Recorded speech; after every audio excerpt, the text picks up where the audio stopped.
seems to me that nothing will ever be enough for the evil in this world. Insatiable cruelty. Yeah, sounds like, I don't know, evil. Our country has become unrecognizable. Kind of like your husband's organization. These people What do you mean by these people? have perverted the truth to the point that they motivated the murder of my husband. Motivated the murder. She claims to have been both summa and magna cum laude. She's stupid. They have continuously tried to assassinate the president. Trump has made it more than clear, Erica, that is Iran. So perhaps the only headlines you're reading are about yourself. And anyone who stands in their way is labeled hateful, racist, fascist, and every other trigger word that is grossly dishonest. So what I hear you saying is those words are triggering to you. Now, they're only triggering because of, an ownership, an attachment that you have to them. So I would recommend that you talk to your therapist about this, but clearly you don't have one of those. We want the best for our country. They don't. Every now and then you see one of the demons try to escape. They don't. They don't. And she is about to accuse the left of being divisive. This is why Charlie started Turning Point USA in the first place. He didn't trust the radicalized liberal teachers. There was actually a list Turning Point started for professors, for teachers they thought were too liberal and too out of the box for influencing students. And some of those teachers got terrorized. Some lost jobs. Some had death threats. Some had threats of sexual violence. It was horrible. Horrible. And all that was under Charlie Kirk. Very not cool. And this past Saturday, it was a school teacher, of all people, a school teacher, that attempted to change our history for the worst with bullets. Unfortunately, teachers are much too familiar with gun violence. If there was only something we could do about that. Not to mention, this also highlights the need for, let's say mental health services, but, ballroom. And everyone is asking why I even went to the White House Correspondents' Dinner. Boss babes don't explain their decisions. Wasn't that your thing? You can be a boss, babe. And it was because many of the journalists in that room have attempted to dehumanize me. Being labeled a narcissist, a pathological liar, slightly, psychotic, if, it's like being a little bit pregnant, but, psycho, like, or in this case, accused of ghosting your children when, they already have one of those in their life. Obsessive, opportunistic, just overall creepy. Those descriptions aren't dehumanizing. They're just like a warning. And I wanted to meet some of them face to face, quite frankly. Probably just needed a night away from the kids. Why have a conversation about me when you can have a conversation with me? This is a woman who appeared on and auditioned for reality shows. The Amazing Race, some fashion show, and auditioned to that Summer House. She wanted to be famous. Congrats, honey. You are. People are going to talk about you, and it's not always going to be nice things. Grow a pair if you don't already have them, because sometimes I wonder. Not to mention the fact that you spent tens of thousands of donors' dollars to go to this event, as opposed to, let's say, just holding a press conference. So, for example, a journalist from the Daily Mail came up to me. She introduced herself, and she was very gracious. She was saying, "You look so beautiful." That's just a very strange thing. She's a grown up. She thinks I'm pretty. "Oh, I'm so sorry for your loss." To which I replied, "It is so nice to put a name to the face." Face to the name, of course, that is. She just put on blast that she is so obsessed with what these people write about her that she knows all their names. That's weird. Especially with all of the slander, the lies, accusations that are out there surrounding my husband's murder and myself. Ain't no one night gonna take care of that. And I said to her, "You know what's so interesting? This is my first time at the White House Correspondents' Dinner. And I find it so fascinating, the dynamic that is going on right now, because everyone is all dressed up and you guys are co-mingling in and out of each other's cocktail parties. And so for one night, you are able to put aside all of your differences for the sake of freedom of speech. And then by Monday morning, things will go back to being an absolute bloodbath between all of you." To which she replied, literally, she said, "I know. Isn't it special, right? Isn't tonight so special?" And following that conversation, it was time to take our seats, and we went to the big ballroom where the dinner was. And one of the first things I noticed when I walked into that room was quite literally the proximity of the opposing outlets to one another. So you have one table here that's Politico, and another table here that's Fox, and another table here that's WAPO, and you're all crammed together, elbow to elbow. And to make the night even more of a spectacle, every single 10-person table had 10 bottles of wine. And yet next year, I bet she goes back.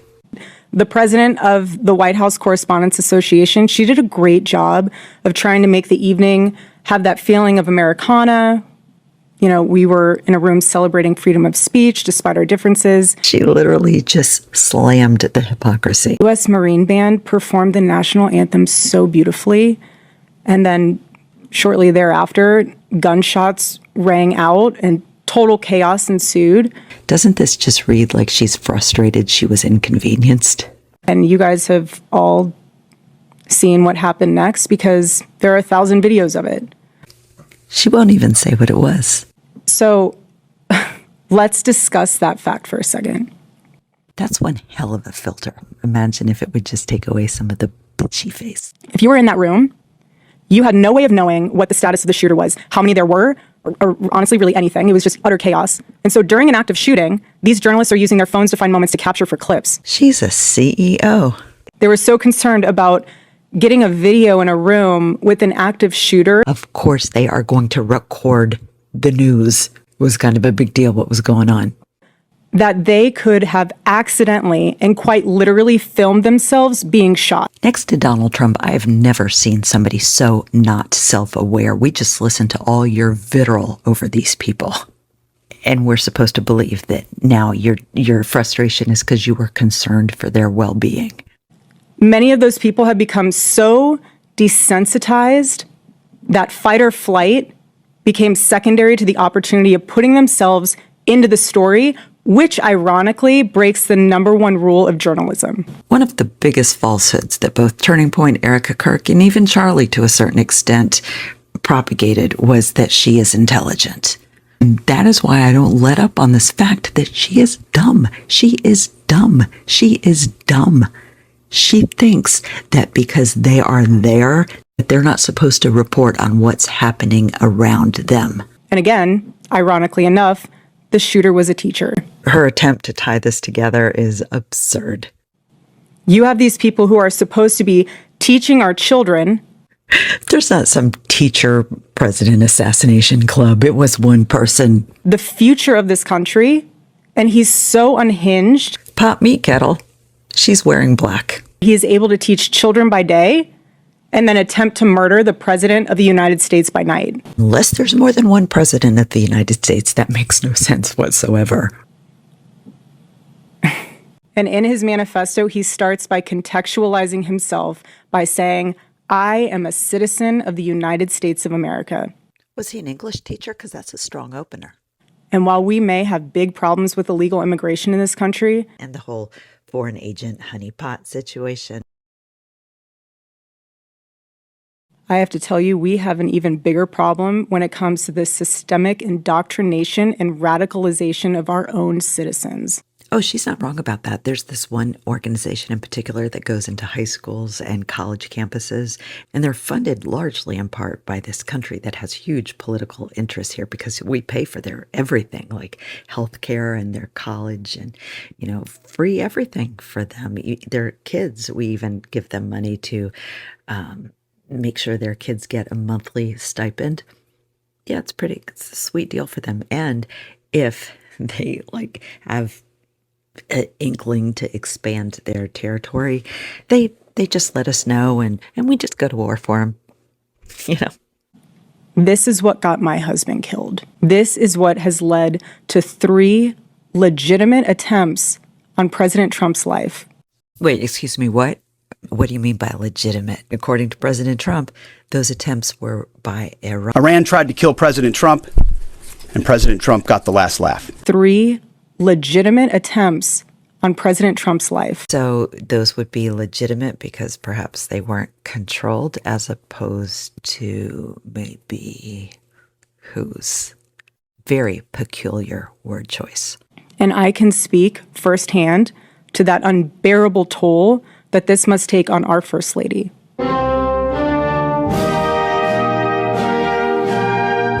There has never been a president who has faced this many assassination attempts in Americans' entire history. Is she wearing a sheet? Reminds me of those, are you a fall or a winter that used to drape over, shout out Boomer, Gen X. And after each one, the reaction from the far left has been, at best, a shrug. In some cases, a sick disappointment that the shooter was unsuccessful. To call her a bitch, doesn't cover it. Even the C word, E word. We are all human beings.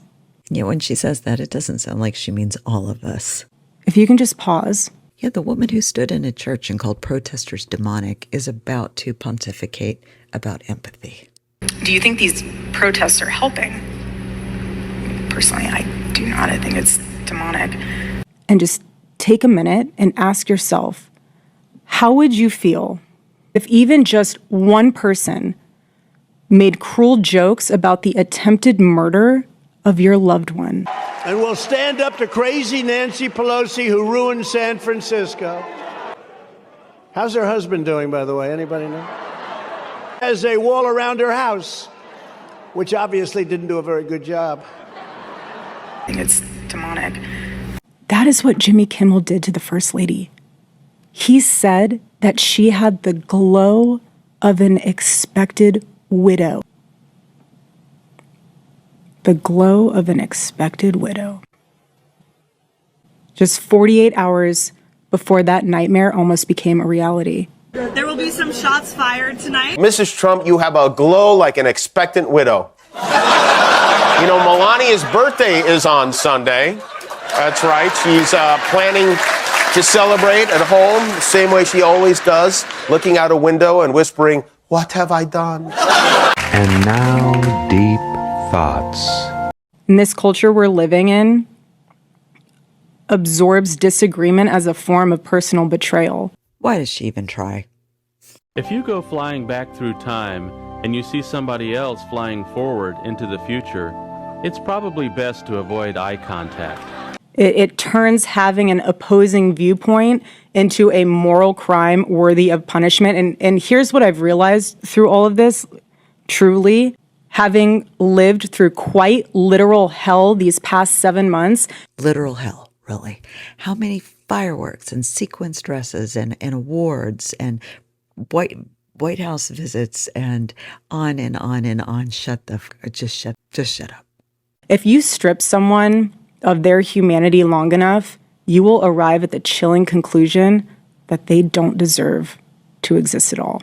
Like, I don't know, Tyler Robinson, the guy you forgave, and yet now you are pushing for the trial. You guys are literally pushing for his murder. You are pushing for his murder. You seriously don't get how complicit you look. You don't get the legitimacy behind, us not wondering why you're not asking questions. Why haven't you just asked why they paved over the crime scene, or why they cleaned and sold the car so quickly, or why they never took his phone from you, or took papers from his office? Complicit as. Every morning I wake up to a new headline lying about me. I took all of it off my phone. All social media off your phone. I don't have it on my phone. Many of the journalists in that room have attempted to dehumanize me. Everyone has an opinion about me. I could care less. Why have a conversation about me when you can have a conversation with me? I love that they misunderstand me now. I do too, because it shows that you're not a part of this world. So all of the slander, the lies, accusation, they're trying to figure me out. Okay, enjoy. And you guys have all seen what happened next because there are 1,000 videos of it. Don't worry, guys. Egypt is not on the list. Don't worry about that. So let's discuss that fact for a second. Words are words. I have comedians dressing up in whiteface. People saying I'm not fit to be CEO. You have to laugh about it, truly. I have been called every single thing. And I have Candace Owens claiming I murdered my husband. Let it roll right off your back. And the list goes on and on and on. That looks like Jeffrey Dahmer level insanity. Serious epidemic of dehumanization plaguing this country. Do you think these protests are helping? Personally, I do not. I think it's demonic. The most unthinkable tragedies have now become commonplace in our daily headlines, and yet the media finds a way to conveniently explain away violence. This is what we're up against. This is what we're up against. What is happening right now is something none of us can afford to ignore. The evil forces working to divide us, to distract us, and to pull us apart has never been stronger. This is a moment for Americans to come together and decide what kind of country we are going to be before we lose our country altogether. She is not talking about the country as a whole. She is talking about like-minded people. In Romans chapter 12, verse 21, it says, "Do not be overcome by evil, but overcome evil with good." Which she nor Turning Point has demonstrated in any capacity. And this is why my husband created Turning Point USA, so we could have civil discourse. I think it's demonic. And debate and open dialogue, because when we stop talking to each other, bad things happen. I am choosing to fight for America, for my children, for your children, and for our humanity. Because we all need to do our part. And by the grace of God, we will succeed, and America will remain what she was always called to be, a shining city on a hill, a light to the world. That city on a hill reference is a metaphor to Christians. Nowhere at all does it imply anything about a country, let alone the United States. So let me give you a perfect example of how it's done. My husband did it best and left us the blueprint on how to have uncomfortable conversations with those who disagree. Buckle up, everybody. Here we go.